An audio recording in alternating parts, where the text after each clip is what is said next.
C'est un modèle qui a 7 milliards de paramètres, donc qui a la taille du plus petit lama. Donc c'est le premier modèle, donc pour nous l'idée de ce modèle c'était de montrer qu'on était capable d'entraîner des large language models from scratch, mais il a la particularité d'avoir ce qu'on appelle les sliding windows, donc c'est une architecture qui permet en fait de regarder extrêmement loin dans le passé. Si par exemple vous avez 20 fichiers PDF en entrée, ça fera peut-être 100 000 tokens, mais on va vouloir un modèle qui soit capable d'aller récupérer cette information, de répondre, de synthétiser de l'information qui est très très très loin. Voilà, donc pour nous c'est question de long contexte, c'est un truc qui est important. Et contrairement à Llama, il vient avec une licence qui est Apache, donc Apache 2, qui est une licence qui est beaucoup moins restrictive que celle qui a été mise sur Llama 2 par Meta.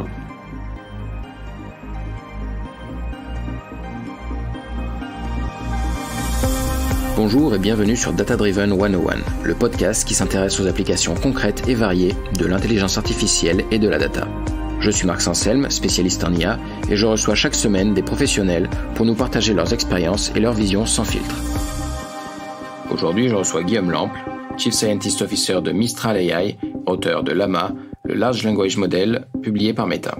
Mistral AI, c'est une société qui a 4 mois, qui a levé 100 millions de dollars pour développer des Large Language Models pour d'autres sociétés et qui a un focus très fort sur l'open source. Bonjour Guillaume. Bonjour. Alors Guillaume, est-ce que tu peux nous présenter Mistral AI rapidement ? Mistral AI, c'est une compagnie qui a été créée il y a 4 mois par moi, Arthur Munch et Timothée Lacroix. Donc on était 3 fondateurs, maintenant on est une quinzaine d'employés. Donc c'est une compagnie qui entraîne des large language models, donc des modèles de langue, à destination des entreprises, avec un accès open source. Donc on a une grosse composante open source, on a envie de réaliser nos modèles à la communauté. Et donc ce qu'on cherche à faire, c'est faciliter l'accès aux modèles de langue pour les entreprises, parce que pour l'instant c'est très difficile de déployer des modèles, de les entraîner, de les fine-tuner. Pour une entreprise, prendre un modèle qui est open source, le déployer chez eux, c'est quelque chose qui n'est pas évident, qui requiert de l'expertise, que les gens n'ont pas forcément en interne. Donc nous, on essaie de faciliter en gros l'accès à ces modèles pour les business. Ouais. Oui, open source, je pense que c'est peut-être important de le préciser, que contrairement à OpenAI, qui, voilà, malgré son nom, garde ses modèles pour soi. C'est le fameux ChatGPT et les autres. Il y en a très peu qui sont open source, donc là, c'est vraiment une différence. Quelle est la difficulté, on va dire la barrière à l'entrée pour entraîner un large language model comme ChatGPT ou comme Llama ? Donc les barrières à l'entrée, donc il y en a plusieurs. La principale, c'est l'accès au compute. Donc les GPU qui sont nécessaires pour entraîner ces modèles. Donc typiquement, si on prend un modèle comme Llama 70 milliards, donc le plus gros modèle qui a été réalisé par Meta, c'était un modèle entraîné sur 2000 GPU à 100 pendant un peu plus d'un mois, donc 4-5 semaines. Donc ça se chiffre en plusieurs millions de dollars, et c'est potentiellement plus cher si c'est pas des contrats qui sont bien négociés ou qui sont des contrats négociés pour des courtes durées. Donc c'est très cher. Ensuite, il y a une expertise sur l'entraînement du modèle, donc beaucoup d'ingénierie. C'est entraîner des modèles qui sont distribués sur plusieurs milliers de GPU, donc ça demande beaucoup de savoir-faire. Donc un point de vue engineering qui n'est pas évident.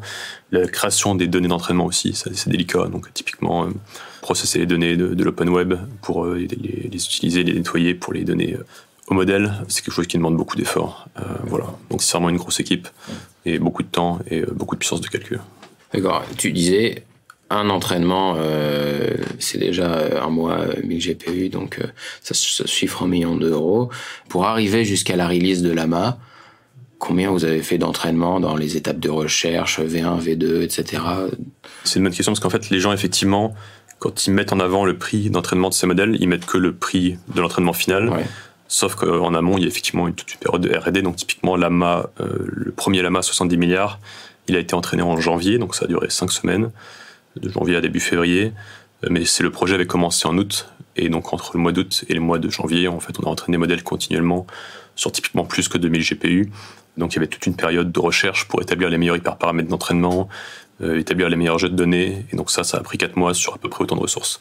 Après, une fois qu'on sait exactement quoi faire, une fois qu'on a écrit une base de code qui est très stable, un code d'entraînement qui est robuste, alors là, effectivement, ça coûte donc 5 semaines d'entraînement sur 2000 machines, typiquement, mais on n'arrive pas directement à cet état. Il y a effectivement une phase en amont qui est incompressible, il faut même redévelopper la code base, vérifier qu'elle est stable, faire beaucoup de tests, et ça peut pas se faire, en fait, sans ces ressources aussi. Ouais. Vous repartez de zéro systématiquement sur un réentraînement, ou est-ce qu'au bout d'un moment, on peut dire que vous avez... sécuriser par exemple les premières semaines d'entraînement et que maintenant c'est la fin qui vous intéresse? À chaque fois qu'on entraîne un modèle, on repart from scratch. Alors, pas systématiquement, mais typiquement dans les cas des lamas, c'était ce qui s'est passé. Donc, il y avait 4 tailles de modèles. Il y avait un modèle à 7 milliards, 13, 30 et 70 milliards. Donc, chacun de ces modèles était entraîné indépendamment from scratch, donc en partant du début. C'est pas tout à fait évident de initialiser un modèle plus gros à partir d'un modèle plus petit. Donc, il y a des astuces qui permettent de gagner un peu de temps, mais c'est des trucs qui sont toujours un petit peu risqués. On sait jamais si ça marche aussi bien que de repartir from scratch. Donc, vu qu'on a un compute limité, on peut pas non plus faire beaucoup d'expérience. Ok. Ces bases de données sur lesquelles s'entraînent tous ces modèles LLM, dont Llama, quels sont leur niveau d'accessibilité au public, à quel point on est sur quelque chose de privé que vous avez récupéré chez Meta, ou à quel point c'est des choses qui ont été open sourcées, travaillées par la communauté des chercheurs? Ouais, alors beaucoup de gens se sont posé la question de l'importance de la qualité de ces données. Typiquement, est-ce que ChatGPT est aussi fort parce qu'OpenAI a des datasets propriétaires? Est-ce qu'ils ont des jeux de données qui ne sont pas accessibles? C'était pareil pour les modèles de Google, Chinchilla, etc. Donc, un des messages de Llama, donc il y en avait plusieurs, mais un des messages, c'était de dire que justement, en utilisant exclusivement des données qui sont accessibles sur Internet, donc des datasets, donc ils sont précisés dans le papier, hein, il y avait Wikipédia, Archive, etc. Donc, avec juste des datasets qui sont publiquement disponibles, en fait, on peut obtenir des performances qui sont très très bonnes. Donc évidemment avoir des jeux de données supplémentaires que potentiellement OpenAI a, qu'on ignore, ça peut effectivement potentiellement augmenter les performances, mais on peut déjà aller extrêmement loin avec juste les données qui sont disponibles sur l'open web. Ok. Et la taille du dataset total utilisé sur la Mac, ça se compte comment est-ce qu'on chiffre On chiffre ça en token. Un token, c'est un subword, donc c'est un morceau de mot. Ouais. Donc typiquement, un mot fait en moyenne, je sais plus, peut-être 1,3 token, 1,5 token, quelque chose comme ça. Ça dépend aussi du tokenizer qu'on utilise, de la façon dont on découpe les mots en morceaux de mots. Donc Llama 1, il y avait 4 modèles. Les 2 petits modèles, donc de 7 et 13 milliards de paramètres, étaient entraînés sur 1000 milliards de tokens. Et les modèles de 30 et 70 étaient entraînés sur 1400 milliards de tokens. Donc un des messages importants dans Llama, qui était inattendu, je pense, de la communauté, mais aussi dont on s'y attendait pas non plus du tout, c'était à quel point on peut entraîner longtemps un modèle et à quel point en fait la loss descend et le modèle s'améliore plus on l'entraîne. Typiquement, pour donner un exemple, GPT-3, le premier modèle, donc gros modèle d'OpenAI qui est sorti en 2020, c'était un modèle de 175 milliards de paramètres entraîné sur 300 milliards de mots. Et Llama 2, 7 milliards, donc c'est un modèle qui est 20 fois plus petit. Et donc Llama 2, 7 milliards, c'était entraîné sur 2000 milliards de mots. Donc un modèle qui est plus de 20 fois plus petit et qui est entraîné sur plus de 6 fois plus de données. Et donc un des messages du papier, c'était de montrer qu'en fait ces modèles, on peut les entraîner beaucoup plus longtemps. Même si c'est des tout petits modèles, en fait la performance ne sature pas. On peut les entraîner plus longtemps et la performance continue à s'améliorer. Et c'est un message du papier, de montrer que des modèles très petits, mais entraînés très très longtemps, peuvent avoir des performances exceptionnelles. En l'occurrence, le Llama 13 milliards était meilleur que le modèle initial d'OpenAI entraîné sur 300 milliards de mots, alors qu'il était au final même pas un dixième de la taille. Ouais, alors justement, en termes de durée d'entraînement, en machine learning, on parle d'époque, le nombre de fois sur lesquelles on est passé sur toutes les données. Sur ce genre d'entraînement, c'est quoi l'ordre de grandeur? Combien de fois on passe sur toutes les données? Combien d'époques il faut pour arriver à quelque chose de satisfaisant? Ça, c'est aussi une question qui, à ma connaissance, n'a jamais été adressée de manière très rigoureuse par la communauté, parce que c'est des expériences qui coûtent très cher. Ouais. Donc à quel point est-ce que c'est mauvais de faire plusieurs passes sur le même dataset? Dans Llama, la stratégie qu'on a adoptée, c'était de dire on a plusieurs datasets de différentes qualités. Typiquement Wikipédia, c'est plutôt quelque chose de bonne qualité, il y a plutôt du bon contenu dessus, il n'y a pas de bruit, il n'y a que de l'information typiquement. Donc vu que c'est de la bonne qualité, on va faire plusieurs époques de Wikipédia, je crois on devait faire 3 ou 4 époques dessus. Et des datasets beaucoup plus gros comme Common Crawl. Donc Common Crawl, c'est l'ensemble du web qui a été crawlé depuis une quinzaine d'années, je crois. Donc il y a du bon contenu aussi, mais il est beaucoup plus difficile à récupérer, il y a toujours du bruit.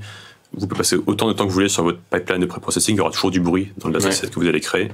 Et donc du coup, sur ça, on fait qu'une seule époque, parce que déjà, il n'y a pas besoin d'en faire 2, parce que le dataset est gigantesque. Common Crawl, c'est absolument gigantesque, c'est plusieurs pétabytes à l'origine.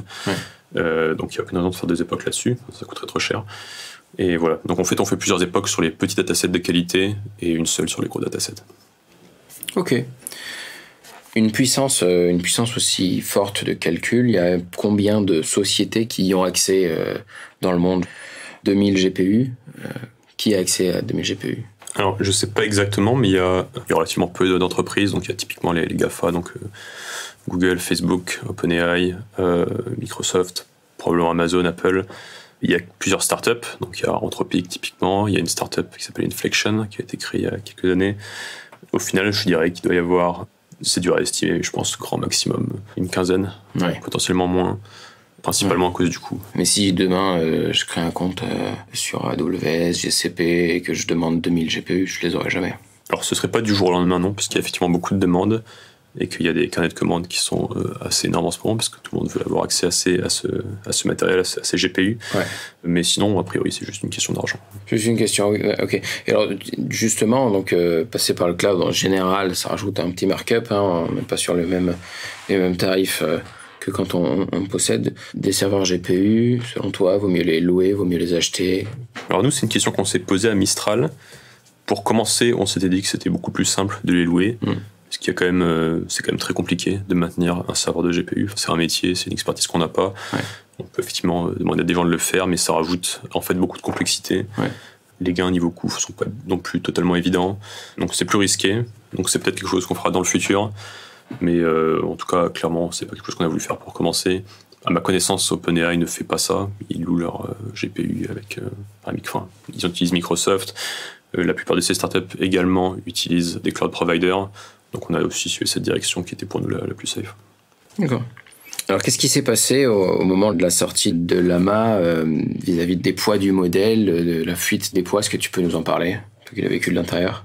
En fait, il y a un grand débat en ce moment depuis même quelques années sur la sécurité autour de ces modèles, à quel point ils sont dangereux.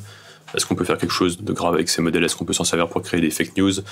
Typiquement, quand le modèle de GPT-2 d'OpenAI a été publié, donc c'était un modèle qui était bien moins puissant que Llama, un modèle qui faisait que 1,5 milliard de paramètres.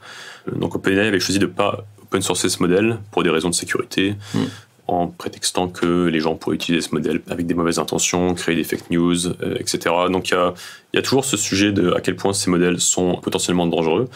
Et donc là, il y avait, je pense, une inquiétude de Meta de voir ce que les gens allaient faire de ces modèles. En vrai, je ne sais pas exactement quelle était la motivation principale, c'était pas à moi de prendre cette décision. Mais donc pour la stratégie adoptée, ça a été de réaliser le modèle seulement aux chercheurs. Donc le modèle a été donné donc à des gens qui travaillent typiquement dans la communauté scientifique, aux gens qui font du machine learning.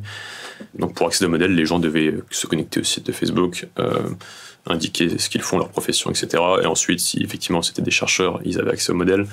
Et donc, au final, parmi il me semble qu'on a dû donner le modèle à quelques milliers de personnes, quelques milliers de chercheurs, je ne sais plus exactement.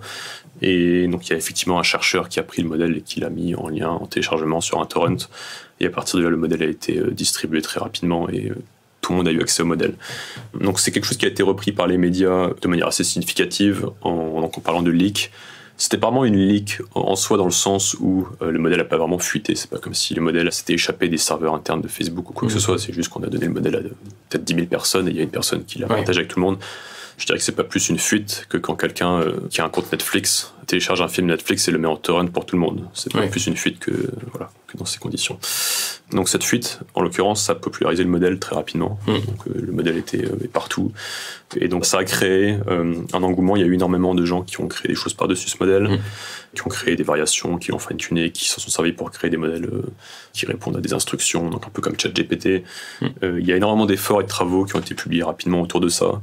Ça a eu un effet inattendu. Je pense qu'on ne s'attendait pas à ce que ça ait autant de succès. Et je pense que c'est aussi ce qui a motivé Facebook à revoir un peu sa position sur ça et à typiquement changer la licence pour Llama 2. Donc Llama 2 a été open sourcé. Sans ces conditions, il n'y avait pas besoin de prouver qu'on était chercheur. Le modèle est disponible avec une licence qui permet des usages commerciaux. Donc c'est très différent. Quand on entraîne un modèle comme ça, comment est-ce qu'on évalue sa qualité? Alors c'est très difficile. Alors déjà, il y a deux types de modèles qu'on a envie d'évaluer. Il y a les modèles qui sont pré-traînés, donc c'est les modèles qu'on entraîne pendant typiquement un mois sur 2000 machines. Et ensuite, il y a les modèles qui sont fine-tunés, donc les modèles typiquement qui sont entraînés à répondre à des instructions, donc sur lesquels on a fait du RLHF typiquement. Donc ChatGPT, c'est un modèle qui a été fine-tuné. Donc c'est très très très difficile d'évaluer un modèle fine-tuné. Vous voulez voir à quel point il est capable de répondre bien à vos questions, à quel point il formule des réponses qui sont correctes.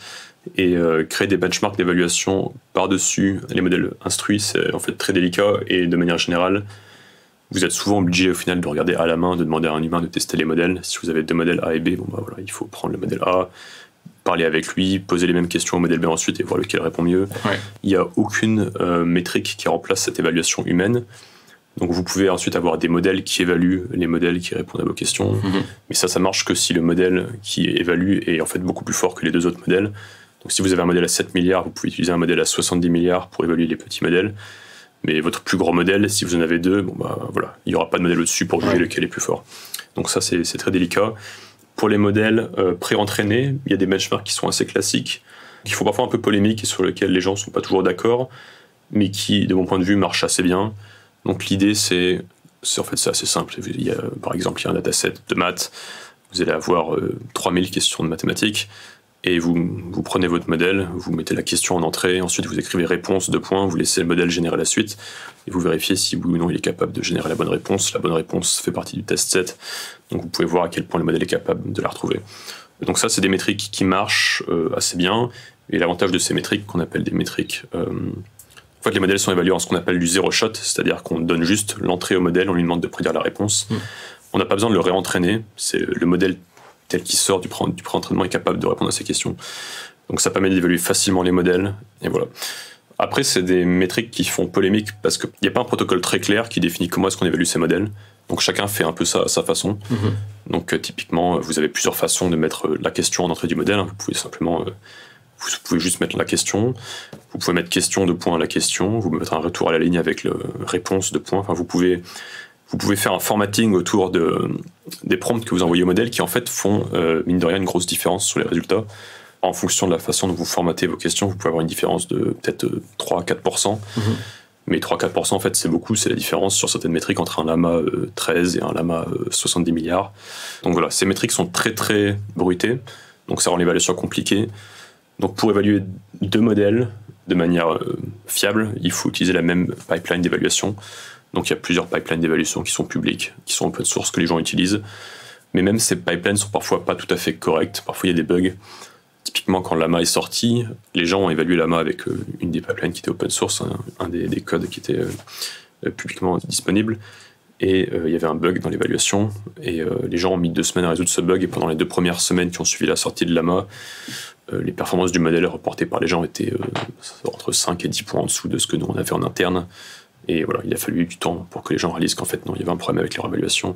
Donc c'est toujours très délicat. Et plus les modèles sont forts, plus ça devient compliqué. Alors tu nous as parlé de pré-entraînement, de fine-tuning, de RLHF. Donc RLHF, c'est Reinforcement Learning by Human Feedback. Est-ce que tu pourrais nous parler peut-être de ces deux choses? Donc le pré-entraînement, on a bien compris ce que c'était, mais donc il y a le fine-tuning, donc qui consiste à continuer d'entraîner sur un autre dataset, et donc le Reinforcement Learning by Human Feedback. Est-ce que tu peux nous en parler un peu plus? Oui, alors le pré-entraînement, en effet, c'est assez simple, c'est juste... on a une énorme quantité de texte et on entraîne le modèle à prédire le mot suivant étant donné les mots précédents. Donc voilà, c'est la tâche, c'est la seule task qu'on utilise pour entraîner ces modèles. Par contre, si vous entraînez un modèle comme ça et que vous essayez de lui parler comme si c'était ChatGPT, ça ne marchera pas. Vous ne pourrez pas lui dire écris-moi un email qui parle de ça, écris-moi une chanson qui est une parodie de ce truc-là, donc ça ne marchera pas. Pour que le modèle réponde à des instructions, vous devez le fine-tuner sur typiquement un dataset d'instructions. Donc c'est OpenAI qui fait ça. Donc au début c'était dans un papier qui s'appelait GPT Instruct, qui est en fait sorti bien avant ChatGPT et qui de manière intéressante est un peu passé inaperçu. Quand il est sorti, les gens en ont parlé, mais pas plus que ça. Ils n'ont pas du tout vu le potentiel, je pense, qu'il y avait derrière cette idée. Donc ce que vous pouvez faire simplement, c'est collecter un dataset de données. Enfin, vous avez, 3000 questions, 3000 instructions. Vous demandez à des humains d'écrire les réponses à ces instructions. Et si vous entraînez votre modèle pré-entraîné par-dessus ces instructions, donc si vous le fine-tunez sur ce petit ensemble de données, et ben en fait, ça suffit à faire un modèle qui répond à vos instructions comme ChatGPT. Donc ça, c'est la méthode la plus basique. En fait, il y a 3 étapes dans le RLHF tel que décrit initialement par OpenAI. Ça, c'est juste la première étape, c'est le supervised fine-tuning. Donc vous demandez à des humains de créer un dataset et vous entraînez sur ce dataset. Alors ça, c'est une méthode qui marche au début, mais c'est difficile de passer à l'échelle avec cette méthode parce que ça coûte très cher. Les humains, typiquement, pour leur écrire une réponse à une instruction, ça leur prend beaucoup de temps. Souvent, ils vont faire ça mal. En fait, beaucoup moins bien que ChatGPT le fait maintenant. Donc, c'est pas une méthode qu'on peut utiliser à scale. Donc, ensuite, on a d'autres méthodes. Donc, ensuite, vous pouvez avoir ce qu'on appelle des reward models. Donc, c'est un modèle qui va prendre une question, 2 réponses différentes et qui va vous dire laquelle est la meilleure, ou juste qui va donner lui-même un score à des réponses. Et vous pouvez utiliser donc ce reward model pour assigner des scores à des réponses pour ensuite entraîner sur les réponses qui ont les meilleurs scores. Donc en fait, vous essayez de diminuer la dépendance à des annotations humaines dans ce processus. Oui. Voilà, donc c'est ça qu'OpenAI en fait en premier et qu'ils ont très bien fait. Et c'est ça qui est absolument nécessaire de faire pour ensuite avoir un modèle comme ChatGPT. On ne peut pas prendre le modèle pre-trained et directement s'en servir comme si c'était un modèle instruit. L'humain intervient où là-dedans? C'est quand même l'humain qui va dire entre deux réponses quelle est la meilleure. Alors ça, oui. Au tout début, en fait, on demande à l'humain d'écrire lui-même les réponses. Ouais. Et dans la deuxième étape, on demande à l'humain... Un processus qui coûte beaucoup moins cher, c'est de dire... on prend une question, on dit au modèle génère 10 réponses. Ouais. Donc il peut sampler de manière aléatoire 10 réponses, il ne peut pas lui donner toujours la même. Et on demande à un humain de sélectionner la meilleure réponse. Ouais. Donc il sélectionne, et en fait, ça lui prend beaucoup moins de temps de sélectionner la meilleure que d'en écrire une. Donc on peut du coup annoter beaucoup plus de données, et ensuite entraîner sur les données qui ont été sélectionnées par les humains. Donc ça, c'est typiquement la deuxième étape du RLHF, et ça marche très très bien pour le coup. Ouais. Mais alors typiquement sur ChatGPT, quand on l'utilise, on crée de la donnée pour eux. Est-ce qu'à un moment donné dans le process, on donne une information qui est utilisable comme feedback humain pour eux? Est-ce que quand on utilise ChatGPT, on crée en fait un dataset d'entraînement pour OpenAI? Alors ça, je sais pas. Je pense que il y a beaucoup de spéculations autour de ce qu'ils font des données qu'ils reçoivent en entrée. Il y avait des promesses comme quoi ils ne s'en servaient pas, donc je peux pas commenter là-dessus. Ouais. Après, je sais qu'ils demandent... il me semble qu'à chaque fois que ChatGPT renvoie une réponse, on peut mettre un +1 ou -1 en fonction de la qualité de la réponse. Donc je pense que dans certaines mesures, ils s'autorisent à faire des choses avec si l'utilisateur le fait. Ouais. Si l'utilisateur le fait, voilà. Mais je sais pas de manière générale s'ils utilisent ces données. Et si on reprend un peu des chiffres sur ce qu'on a dit pour le pré-entraînement, la partie fine-tuning... d'une part, et puis on va dire la troisième phase qui utilise simplement des modèles de reward en termes de nombre de GPU et temps et d'époque. Qu'est-ce que... Alors pour le coup, c'est beaucoup moins cher. La partie de fine-tuning et en termes de compute et de nombre d'heures de GPU, je pense que c'est même pas de l'ordre de 1% de ce qui est utilisé au pré-entraînement, voire moins en fait. Il y a beaucoup de méthodes qui ont été développées en fait, surtout récemment depuis la sortie de Llama, pour fine-tuner ces gros modèles. Donc typiquement des méthodes qui permettent avec juste un GPU de prendre ces modèles qui sont entraînés sur 2000 GPU, mais de les fine-tuner pour qu'ils puissent en fait... on peut fine-tuner ces modèles sur quelques GPU. Ouais. Et du coup, si vous arrivez à fine-tuner sur quelques GPU, vous êtes typiquement capable d'entraîner sur un jeu de données d'instruction composé de quelques milliers de questions-réponses. Et donc ça, pour le coup, c'est très cool de voir ça parce que n'importe qui en fait peut contribuer à cette partie de fine-tuning. N'importe qui avec des ressources relativement limitées peut faire des découvertes, se rendre compte qu'il y a des façons de fine-tuner qui sont plus efficaces que d'autres. Et c'est d'ailleurs sur ça que se concentrent typiquement la plupart des universités ou personnes qui n'ont pas forcément accès au compute qui est disponible dans les grosses entreprises. D'accord. Et alors la troisième partie, celle où on est plutôt sur pouce vers le haut, pouce vers le bas, quelle est la meilleure des 10 réponses parmi les 10 qui ont été générées? Cette partie-là, les ordres de grandeur de, on va dire, la quantité de données qu'il faut pour faire quelque chose d'intéressant. Alors, moi, j'ai surtout travaillé sur les deux premières parties, donc la partie supervised fine-tuning, qui est vraiment très simple. On fine-tune sur des données qui sont disponibles d'instruction. Et la deuxième qui consiste donc à avoir un modèle qui classifie les bonnes réponses, un humain éventuellement qui donne du feedback. Donc il y a une étape, mais ces deux parties, en fait, en termes de GPU et de coûts, en termes de compute, sont relativement peu chères. Ça reste dans tous les cas du fine-tuning. Et la troisième étape, de la même façon, reste du fine-tuning. On est toujours sur quelque chose de beaucoup moins cher que le pré-entraînement. Ok. Est-ce que sur l'entraînement de Llama, il y a des choses qui ont été des découvertes inattendues?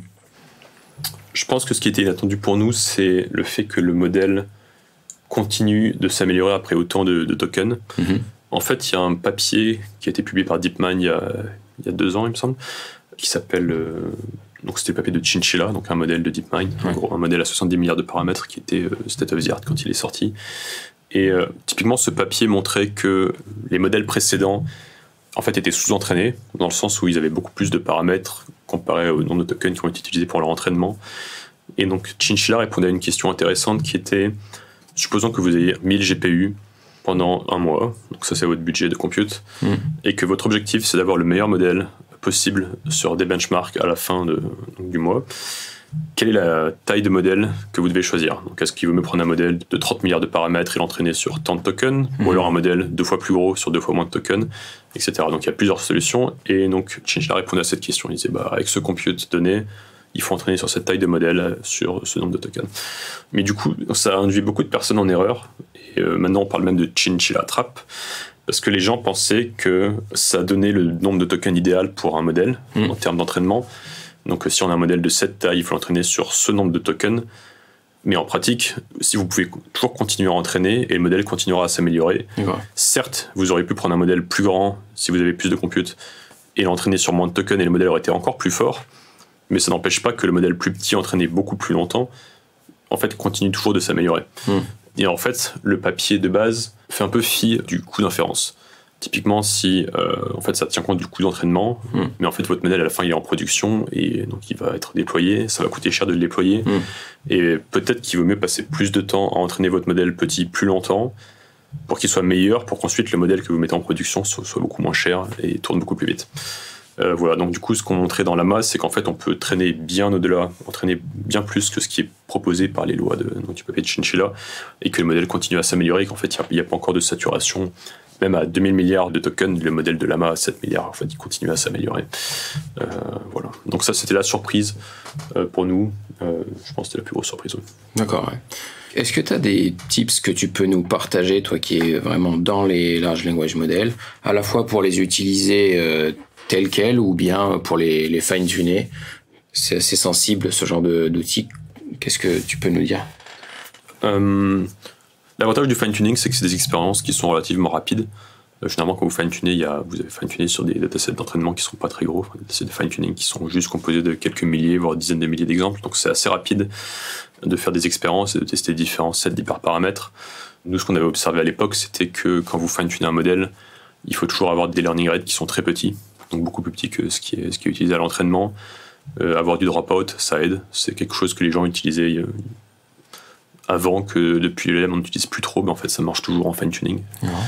Sinon, il n'y a pas... Non, je sais pas. Et à l'usage, je sais pas, du côté... Qu'est-ce que quelqu'un qui entraîne des modèles peut donner comme astuce sur le prompt engineering, sur le design de prompt? Qu'est-ce qu'on peut avoir comme insight là-dessus?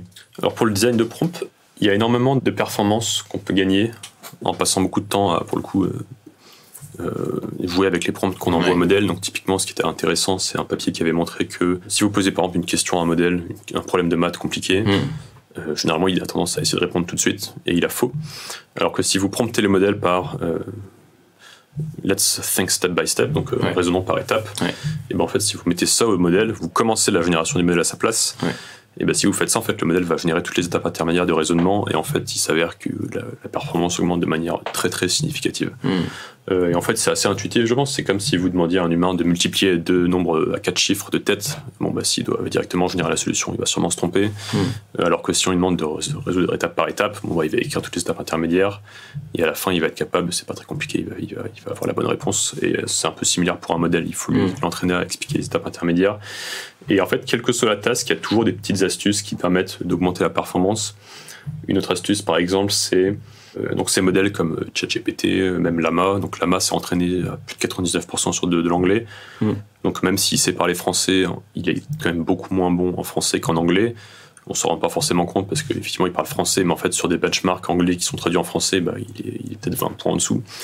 Et ce qui est étonnant, c'est que ce modèle, donc même si vous prenez un Llama, il sera parfaitement capable de traduire une phrase française en anglais et une phrase en anglais dans le français à nouveau. Donc si vous lui posez une question en français, ça marchera parfois mieux de la traduire en anglais, de lui laisser générer une réponse en anglais et ensuite de lui faire traduire sa propre réponse. Ce qui est un peu contre-intuitif parce qu'au final, c'est le même modèle qui fait les 3 étapes, traduire en anglais, répondre et revenir en français, mais au final, ça marche mieux. D'accord. Voilà. A priori, c'est pas quelque chose qu'on observerait chez un humain qui parle de langue. Oui, parce que dans le dataset global, au final, c'est des modèles multilingues, mais il y a une immense majorité d'anglais dans le dataset. Il y a beaucoup plus d'anglais et il y a un peu un biais dans la création des données. Bon, déjà, c'est beaucoup plus facile de créer des corpus en anglais parce que la plupart des corpus que vous pouvez télécharger sont juste parfois n'existent qu'en anglais. Wikipédia, ça vient dans toutes les langues, mais typiquement, le Wikipédia en anglais est 2 fois plus gros qu'en français. Archive, c'est en anglais. Stack Exchange, c'est en anglais, etc. Donc la plupart des sites avec beaucoup de données sont juste en anglais. Et aussi, vu que les gens évaluent leurs modèles sur des benchmarks qui sont toujours les mêmes, mais qui sont que des benchmarks en anglais, Il y a un petit peu une incitation, enfin ça vous biaise et ça vous encourage à utiliser que de l'anglais, parce qu'en fait si vous rajoutez d'autres langues, certes votre modèle va devenir meilleur sur ces langues, mais en fait les gens le verront pas parce que juste il n'y a pas de benchmark qui va mesurer ça. Et par contre les performances en anglais vont baisser quand même. Donc peut-être que votre modèle sera un petit peu moins bon en anglais, il sera peut-être 2 fois plus fort en français, mais en fait il va un peu perdre en performance en anglais. Et du coup les gens ont toujours une incitation à mettre le plus d'anglais possible pour maximiser ces benchmarks qui en fait vraiment pas idéal pour des cas d'usage concrets. Et alors, si on veut se former à la manipulation de large language model, est-ce que tu as des ressources que tu nous conseilles ? Je pense qu'une bonne façon de commencer, c'est de regarder sur Hugging Face. C'est quand même assez accessible. Il y a des tutoriels qui sont assez clairs, qui permettent à n'importe qui, je pense, de rentrer dans le domaine, de comprendre comment ça marche, de charger des modèles relativement gros sur un nombre de GPU relativement limité, de commencer à jouer, à faire des choses avec ces modèles. Donc je pense qu'ils ont fait un très bon travail pour, je pense, réduire la barrière à l'entrée pour utiliser ces modèles. Donc je pense que je commencerai par là. Si c'était à refaire, tu changerais quoi ? Est-ce que tu as un conseil à donner à des gens qui s'engagent sur ton terrain ? Je pense qu'à Meta, on a passé beaucoup de temps à essayer de trouver l'architecture optimale. Donc il y a beaucoup de variations du transformer qui ont été proposées depuis le papier de 2017. Donc il y a, il y a peut-être des dizaines et des dizaines de variantes de transformers qui ont montré qu'ils étaient meilleurs que l'architecture de base, mais en fait on s'est rendu compte que quand on passait à l'échelle, quand vous entraînez sur des centaines de milliards de mots, en fait l'architecture de base, ça reste quasiment toujours la meilleure. Elle est aussi beaucoup plus simple que les autres, donc beaucoup plus simple à coder, beaucoup plus simple à paralléliser. Donc je pense qu'à un moment donné, effectivement, c'est nécessaire d'essayer de chercher des nouvelles architectures, mais si on n'a pas forcément des ressources industrielles comme à Meta ou à Google, je pense qu'il faut plutôt se concentrer sur la partie des données, le dataset d'entraînement. Typiquement, nous, on s'était beaucoup concentré sur l'architecture et moins sur les données dans Llama, même si on a fait quand même effectivement beaucoup d'efforts sur les données, c'est ça qui a permis d'avoir des bonnes performances, mais si j'avais su, je pense qu'on aurait passé plus de temps là-dessus. Typiquement à Mistral, on a fait beaucoup plus d'efforts sur le nettoyage des données que ce qu'on avait fait à Meta. Alors sur ce papier Llama, et il me semble, j'ai plus le chiffre exact en tête, mais qu'il y a peut-être 11 sur 14 des auteurs qui sont français. Comment t'expliques cette communauté française de l'IA, et en particulier chez Meta, donc avec Llama ? Comment tu nous décrirais cet écosystème français de l'IA ? Donc c'est pas que à Meta, hein, donc à Meta effectivement il y avait beaucoup de gens. La plupart des gens qui bossaient sur Llama étaient en France, ils le sont toujours, et même chez DeepMind, donc typiquement de là où vient Arthur, il y avait beaucoup de gens qui travaillaient sur les LLM qui sont basés à Paris. De ce que j'ai pu observer, les gens qui ont fait typiquement des formations en France, qui ont typiquement fait beaucoup de maths, sont très rigoureux et ont un sens de la rigueur qui est, je pense, plus avancé que la moyenne. Et sur des sujets comme les LLM, où typiquement chaque détail fait la différence et on ne peut rien laisser passer, ça fait une différence. En fait, il n'y a pas de formule magique dans les large language models. C'est plutôt l'accumulation de plein de choses faites de manière très rigoureuse qui à chaque fois fait qu'on gagne 2% par-ci, 3% par-là, et qui à la fin arrive à un modèle qui marche très bien. Et je pense que c'est pour ça qu'on est effectivement bien placé en France pour travailler sur ces sujets. Ok, alors dans cette communauté française de l'IA, vous avez créé Mistral AI. C'est une société qui a 4 mois, donc un historique qui est assez petit, mais aujourd'hui, donc vous sortez votre premier modèle, c'est ça, hein ? Donc vous l'avez directement publié sur un torrent. Est-ce que tu peux nous parler de ce modèle ? Ouais, donc c'est un modèle qui a 7 milliards de paramètres, qui a la taille du plus petit Llama. Donc c'est le premier modèle. Donc pour nous, l'idée de ce modèle, c'était de montrer qu'on était capable d'entraîner des large language models from scratch, sans nécessairement avoir besoin de bénéficier de l'infrastructure qui était fournie par, donc soit par Meta, soit par Google. Donc là, pour le coup, on a vraiment tout fait. On a recréé la code base d'entraînement, on a recréé les data de pré-processing from scratch. Et donc c'est un modèle qui a été entraîné pour être à la fois très rapide. Donc il y a quelques modifications qu'on a fait au niveau de l'architecture qui permettent à la fois de décoder beaucoup plus vite et qui permettent aussi d'avoir en entrée des tailles de séquences beaucoup plus longues. Donc, typiquement, Llama 1, c'était un modèle qui pouvait gérer en entrée des séquences jusqu'à 2000 tokens. Llama 2, il peut gérer jusqu'à 4000 tokens. Là, le modèle qu'on a release, il peut traiter des séquences qui ont jusqu'à 8000 tokens en entrée. Donc 8000 tokens, ça correspond à une dizaine de pages à peu près. Ouais. Mais il a la particularité d'avoir ce qu'on appelle les sliding windows. Donc c'est des fenêtres d'attention qui se décalent au cours du temps. Donc typiquement, chaque hidden state, donc chaque état latent dans le réseau, pourra regarder les 4000 tokens précédents de la layer précédente. Ce qui veut dire qu'en fait, le range d'attention du modèle effectif est égal à 4000 fois le nombre de layers, donc ça fait 128 000. Donc c'est une architecture qui permet en fait de regarder extrêmement loin dans le passé. Et nous, ça nous intéresse beaucoup parce que typiquement pour les cas d'usage qu'on a avec les clients avec qui on parle, Donc il y a un truc qui revient très souvent, c'est être capable de répondre à des questions sur des documents qui sont en entrée, qui sont des très gros documents. Si par exemple vous avez 20 fichiers PDF en entrée, ça fera peut-être 100 000 tokens, mais vous voulez un modèle qui soit capable d'aller récupérer cette information, de répondre, de synthétiser de l'information qui est très très très loin. Voilà, donc pour nous, ces questions de long contexte, c'est un truc qui est important. Vitesse de génération aussi, quand vous posez une question à un modèle, vous voulez pas qu'il mette 3 heures à générer une réponse. Donc c'est un modèle qui marche très bien. Il est meilleur que l'AMA 2 7 milliards, donc qui fait la même taille. Il est également plus fort que le Llama 2 13 milliards, donc qui est 2 fois plus gros, et sur plusieurs métriques. Il est même au niveau voire supérieur au Llama 30 milliards, Llama 2 30 milliards. Donc c'est un modèle qui, pour sa taille, est de très loin le meilleur disponible. Et contrairement à Llama, il vient avec une licence qui est Apache, donc Apache 2, donc qui est une licence qui est beaucoup moins restrictive que celle qui a été mise sur Llama 2 par Meta. Le code et les poids, les deux sont en Apache? On release tout en Apache, d'accord. Alors c'est hyper intéressant cette histoire de longueur de prompt, parce que finalement c'était tu as dit, une des principales limitations. J'avais entendu que la dépendance, le nombre de paramètres était quadratique. C'est quadratique d'habitude, et là pour le coup c'est linéaire. C'est linéaire au-delà de 4000 tokens. Grâce à cette astuce de sliding window. Oui, c'est ça. En fait, c'est assez simple. Si vous êtes à la deuxième layer du modèle, donc l'état latent en position 4000 aura accès à tous les mots entre la position 1 et 4000. Ensuite, vous aurez que la layer 3, en position 8000, aura accès à tous les mots entre la position 8000 et 4000, donc les 4000 derniers, sauf que l'état en position 4000, lui-même, à la layer 2, a vu tous les mots jusqu'à la position 0. Donc en fait, à chaque fois que vous jetez une layer, vous rajoutez un span d'attention de 4000 tokens par le passé. Donc ça fait en pratique 4096 x 32, donc ça fait à peu près 128 000 tokens d'attention. Ce qui est 4 fois ce que GPT-4 permet de faire pour l'instant. GPT-4, c'est 32 000. Ouais. Et en inférence, un seul GPU pourrait suffire pour utiliser ce modèle? Si c'est un GPU qui fait au moins 24 Go de mémoire RAM, je pense que ça suffit. D'accord. Cette limite de la longueur des prompts qu'on a pallié en découpant, en utilisant une technologie comme LangChain pour encoder des petits morceaux de texte et aller chercher le bon, etc. Pour toi, aujourd'hui, on n'a plus besoin de cette... Si, ça pour le coup, c'est aussi un truc qui est très important, qui, je pense, vient en addition de ce qu'on a fait là avec des très longs contextes. Donc l'idée, c'est qu'effectivement, si vous avez 1 million de documents, ou même genre 100 000 documents, vous posez une question, ce que vous allez faire, c'est créer un embedding pour votre question. Vous pouvez créer un embedding pour tous les documents dans votre database. Donc, si vous avez 100 000 documents, vous avez 100 000 embeddings. Vous regardez les plus proches, donc les plus pertinents. Donc vous prenez par exemple le top 10, les 10 documents qui sont a priori les plus pertinents vis-à-vis de votre question. Ce que vous pouvez faire, c'est les convertir en tokens, mettre ces 10 documents convertis en tokens en entrée du modèle après la question. Et votre modèle peut ensuite générer une réponse qui se base sur la question et sur les documents qui ont été mis en contexte. Mais pour pouvoir faire ça, donc cette histoire d'embedding que LangChain propose de faire aussi, il faut avoir un modèle qui soit capable de prendre au moins 10 documents en entrée. Si les documents font plusieurs pages chacun, il faut être capable de les tokeniser et puis de les mettre en entrée du modèle. Donc ça, c'est possible que si le modèle a un span d'attention qui est suffisamment grand.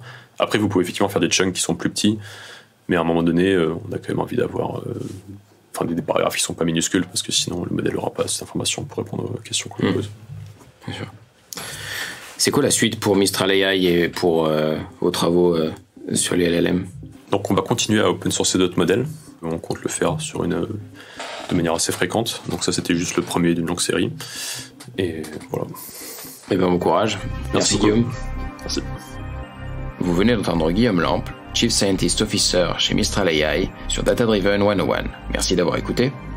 Si vous avez aimé et que vous voulez nous soutenir, n'hésitez pas à vous abonner, à liker et à partager. Dans le prochain épisode, je recevrai Patrick Barabé, consultant et conférencier, qui viendra nous parler de Shadow IT et de retail. À très vite.